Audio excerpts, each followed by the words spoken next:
नमस्कार साथियों। मैं आरसी शर्मा अपने चैनल योगा गुरु आरसी शर्मा पर आप सभी का अभिवादन अभिनंदन करता हूं। साथियों, मैं एक रिटायर्ड इंजीनियर हूं और योग की यात्रा मेरी 78 से बहुत पुरानी है। औपचारिकता के रूप में 2009 में रिटायर होने के बाद में मैंने योगा एजुकेशन लिया यूनिवर्सिटी से, वहां का मैं टॉपर रहा।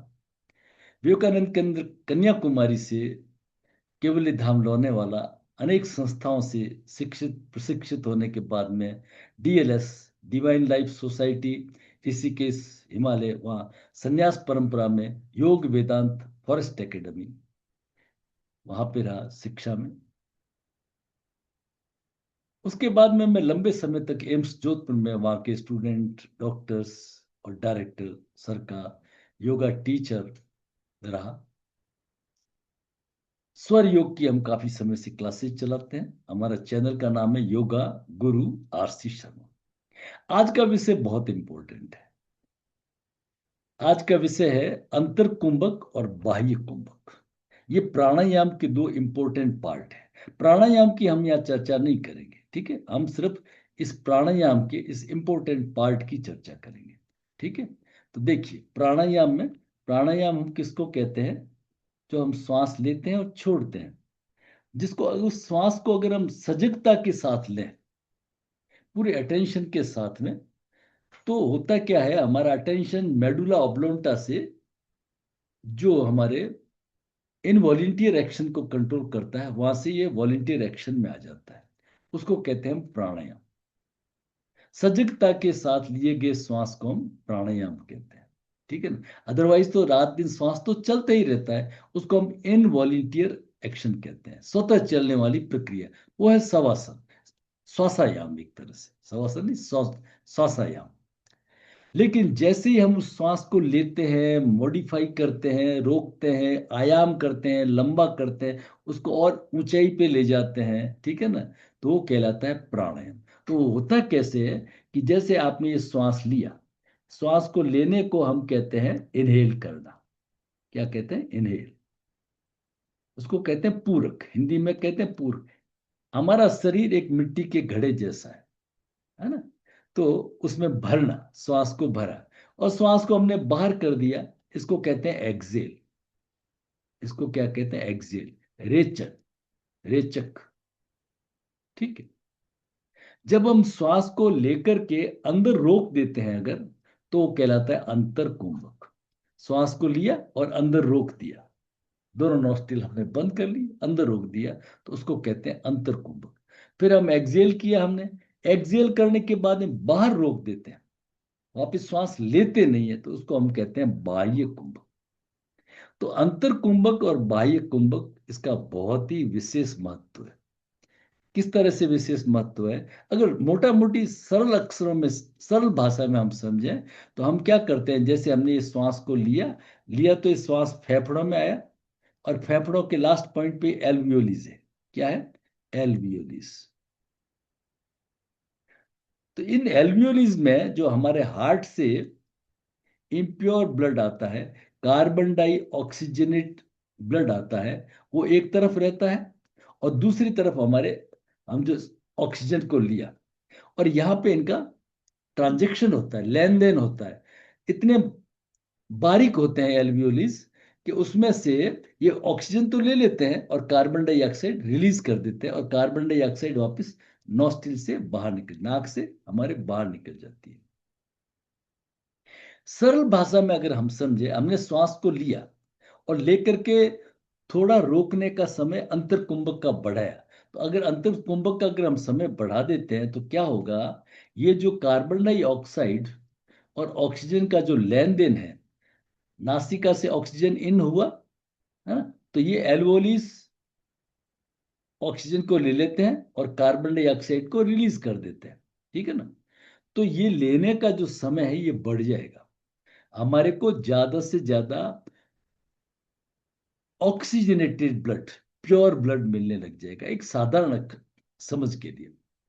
और जब हम श्वास को लेकर के बाहर रोक देते हैं, लेते नहीं है, तो क्या होता है, बहुत ही साधारण भाषा में अगर समझे, उसको हम कहते हैं हाइपोक्सिया। ऑक्सीजन की मात्रा को कम कर देना।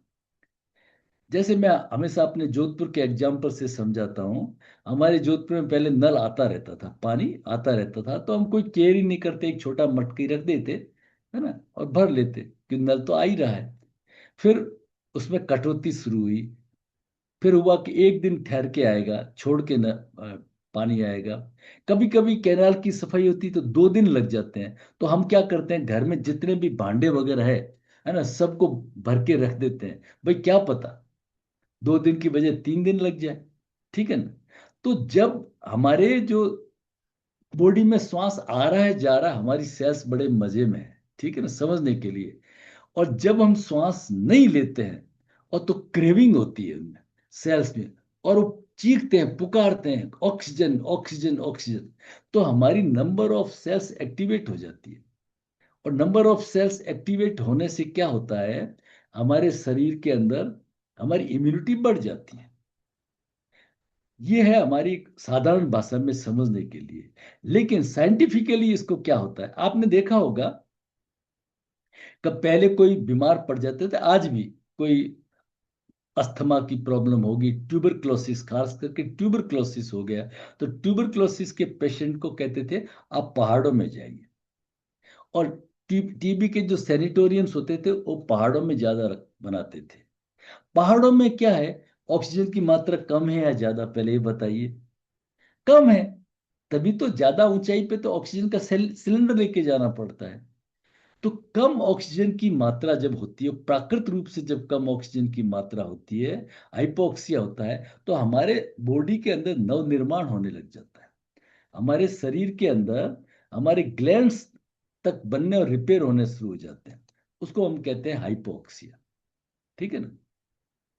जैसे माँ के पेट में जो एम्ब्रायो होता है 2 बूंद से बना, ठीक है ना, तो उस एम्ब्रायो के अंदर वहां पे ऑक्सीजन का सेचुरेशन बहुत कम होता है। कितना होता है, लेस देन 20% होता है।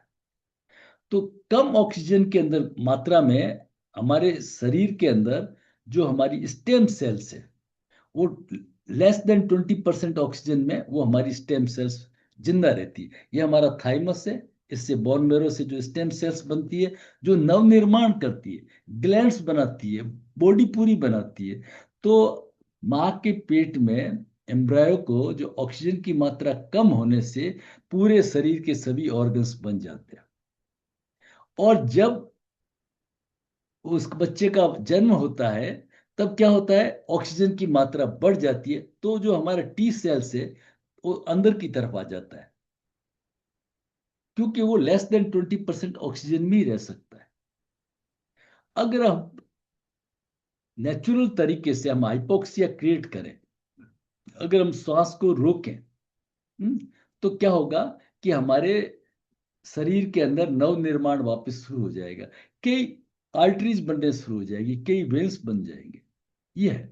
तो दोनों इंपॉर्टेंट है, हाइपोक्सिया भी इंपॉर्टेंट है और हाइपरऑक्सिया भी इंपॉर्टेंट है। तो आज हम उसके बारे में हम चर्चा करेंगे। बहुत सारी बीमारियां हैं, जैसे हार्ट की कोरोनरी वगैरह की प्रॉब्लम है, जेंट्स के अंदर इरेक्टाइल डिसफंक्शन है, ठीक है ना। तो ये सब कई ऐसी बीमारियां हैं। इवन कैंसर के अंदर हाइपोक्सिया, जिसको हम विरेचन की क्रिया कहते हैं, क्या कहते हैं हम, विरेचन, श्वास को बाहरी रोक देना, श्वास को बाहरी रोक देना। तो जब विरेचन हम बढ़ाते हैं तो हमारे शरीर में नाइट्रिक ऑक्साइड भी बनेगी। इससे क्या होगा, आर्टरीज खुलेगी। और बहुत सारी जो प्रॉब्लम है हमारी, ठीक है ना, VGF, vascular endothelium growth factor, ये बढ़ेगा, नई ब्लड वेसल्स बनने लग जाएगी, कोरोनरी कोलेटरल्स चैनल्स बनने लग जाएंगे। हाँ, होता धीरे धीरे, कोई एकदम नहीं होता है, लेकिन ये आर्टरीज बनने लगती है और पैरेलल पैरेलल में ब्लड वेसल्स भी बनने लगते हैं, जिसको कोरोनरी कोलेटरल्स कहते हैं। तो नया निर्माण होता है, और जैसे हार्ट की कोई बाईपास हो जाती है। तो ये होता है हमारा हाइपोक्सिया में। हाइपोक्सिया भी बहुत इंपॉर्टेंट है। और इसी तरह से हाइपरऑक्सिया, हाइपरऑक्सिया में क्या होता है कि हमारे शरीर में ऑक्सीजन का सेचुरेशन अच्छे होने से इन्फ्लामेशन होता है, वुंड का जो हीलिंग बहुत अच्छा हो जाता है। किसी तरह का इन्फेक्शन होता है, वो उसकी बॉडी रक्षा कर लेती है।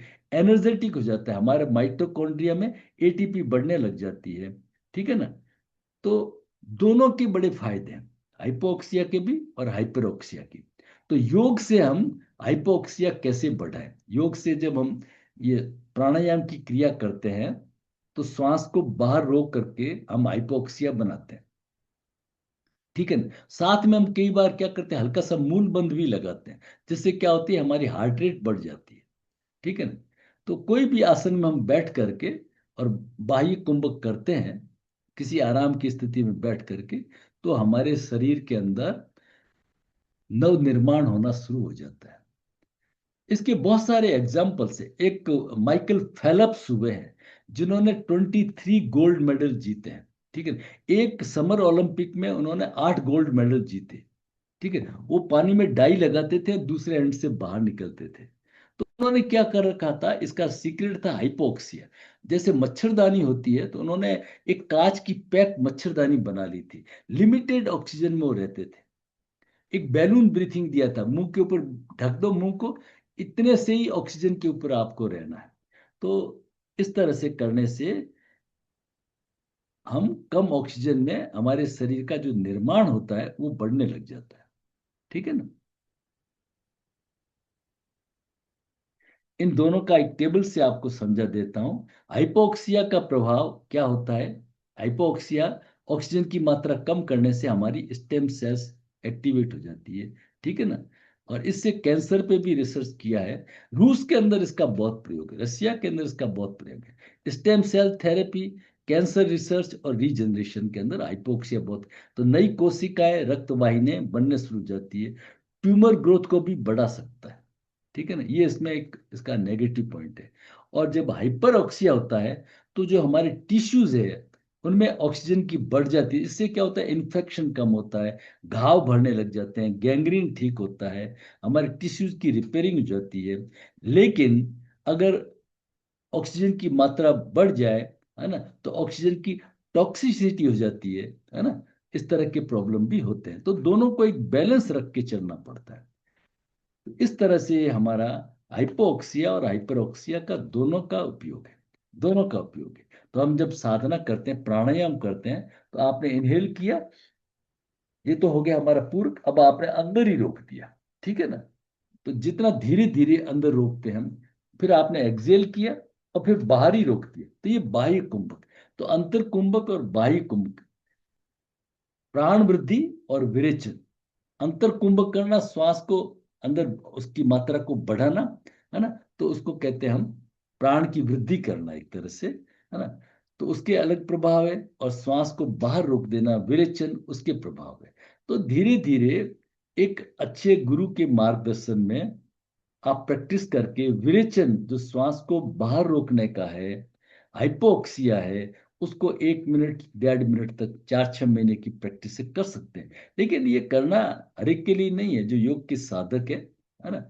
और दूसरा, हाइपरऑक्सिया, ऑक्सीजन की मात्रा को बढ़ाना, तो उसको आप धीरे धीरे 4-6 महीने की प्रैक्टिस से, अगर आप स्वस्थ है, तो उसको 1.5 से 2 मिनट तक ले जाते हैं। तो ये भी एक साधना के बहुत बड़े इंपॉर्टेंट अंग है। इसमें आपको बहुत सारी सफलताएं, है ना, लौकिक सफलताएं और पारलौकिक सफलताएं दोनों मिलने लग जाती है। तो इनका अ, हमारे एनाटॉमी फिजियोलॉजी पे भी बहुत महत्व है, और हमारे सफलताओं के लिए भी बहुत महत्व है। आपको पसंद आए तो हमारे इस वीडियो को जरूर लाइक फॉरवर्ड करें।